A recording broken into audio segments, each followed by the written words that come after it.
If you're studying to be a teacher, then you will know what the AfGT is.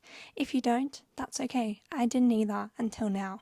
I'm starting mine on Monday and I have a few pointers for you. So your AfGT, it is done in line with your last teaching placement.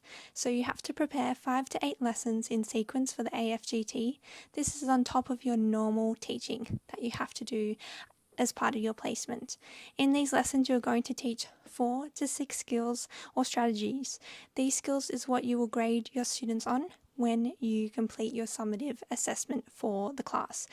Create a data display using the results from the summative data that you have collected and the assessment that you created and the skills addressed in the top row. So when you're creating your data display, you want to make sure that you have your skills at the top. So those 4 to 6 skills that I was talking about before, you want to make sure that you're addressing them and then you're assessing them on those skills. For the AfGT, they don't want to be able to recognize any students. So make sure that you're either numbering them or you're going by alphabetical order. A thing I did in my tutorials is I screenshotted the slides that my tutor was putting up.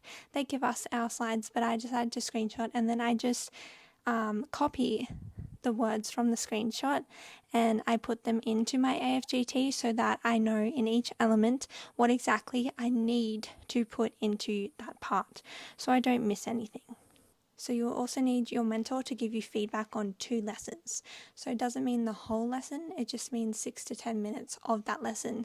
So it could be the introduction, it could be the middle, it could be the conclusion, whatever you like.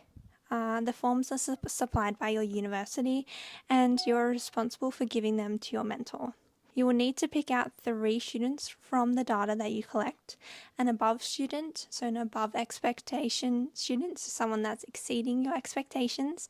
One that's at level, so at expectation or at expected level, and another student that is below the level.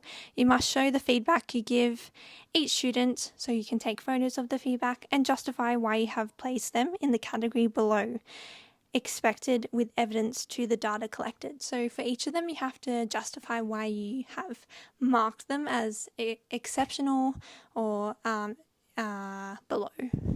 Must also take photos or supply evidence of the work to justify your reasoning. I hope those pointers are good and I hope you have a great placement. I hope you do well in your AfGT. Talk soon. Good luck. Bye.